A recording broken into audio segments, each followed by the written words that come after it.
అందరికీ నమస్తే అండి. ఇంకా పొద్దున ఎప్పట్లానే ఇంకా బాదం పప్పులు అవి రాత్రిపూట నానబెట్టాను. పిస్తా పప్పులు అవి ఇవి తొక్క తీసేసి పిల్లలకి రెడీగా పెట్టాను. ఇవి అంజూరా, ఇవి కూడా తింటే మంచిది.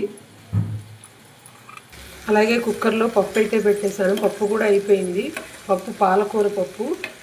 పప్పు అయితే కుక్కర్లోనే వండుతున్నాను. మనకి గ్యాస్ సిలిండర్ స్కేర్సిటీ ఉంది కదా, అందుకని. ఇదేమో దొండకాయ కూర. దొండకాయ కొంచెం ఎక్కువసేపు ఉడుకుతుంది కాబట్టి ముందు మనం ముక్కలు కట్ చేసుకున్న తర్వాత ఉప్పు పసుపు వేసి కొంచెం దాన్ని పిసికితే కొంచెం వాటర్ బయటకు వస్తుంది. అప్పుడు తక్కువ నూనె పడుతుంది. ఈ నూనెతోనే కొంచెం ఇలా నీళ్ళ మూత పెడితే తొందరగా మగ్గిపోతుంది. దొండకాయ కూర కూడా అయిపోవచ్చింది.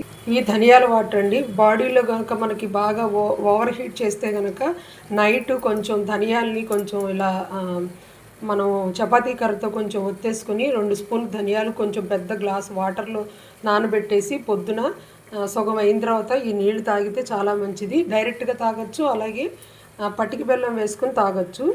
ఇలా తాగితే ఒంట్లో బాడీలో హీట్ అంతా తగ్గుతుంది. నేను తాగుతూ ఉంటాను సమ్మర్లో. ఇది కూడా రెడీ అయిపోతుంది. సగం అవ్వాలి వాటరు.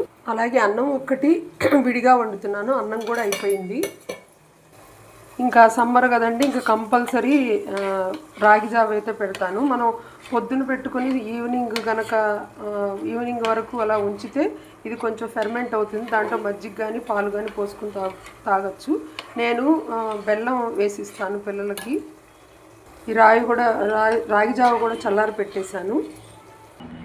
ఇవి మొలకెత్తిన పెసలండి. ఈ పెసలు నేను సలాడ్ లాగా చేస్తాను. దీంట్లో క్యారెట్ తురుము, అలాగే దానిమ్మ గింజలు, ఇంకా మీరు కావాలనుకుంటే ఏదన్నా కీరా ముక్కలు అవి కూడా కలుపుకొని చేసుకోవచ్చు. నేను అలాగ చేసి బాక్స్లో పెడతాను పిల్లల కోసం. పెసల సలాడ్ కోసం కొత్తిమీర, కొంచెం అల్లం తురుము, క్యారెట్ తురుము, అలాగే దానిమ్మ గింజలు, ఇవి పెసలు. వీటిల్లో మొత్తం ఇవి కలిపేసేసి సలాడ్ తయారవుతుంది. ఇలా మొలకెత్తిన గింజలు పిల్లలకి మనము తింటే చాలా మంచిదండి. బి కాంప్లెక్స్ విటమిన్ ఉంటుంది. అలాగే మంచి మొలకెత్తిన గింజల్లో మంచి ప్రోటీన్ కూడా ఉంటుంది. మీరు కావాలంటే కొంచెం నిమ్మరసం కూడా కలుపుకోవచ్చు. ఎంత కలర్ఫుల్గా బాగుందో చూడండి. పెసల సలాడ్ రెడీ అయిపోయింది.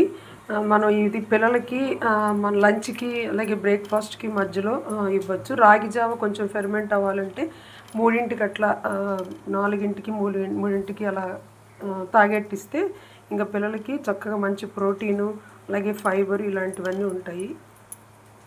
ఇవాళ రైస్లోకి పాలకూర పప్పు, అలాగే దొండకాయ కూర, ఇది మొలకెత్తిన పెసలతో సలాడ్, రాగి జావ రెడీ అండి. ఇంతేనండి వీడియో. థ్యాంక్ యూ అండి.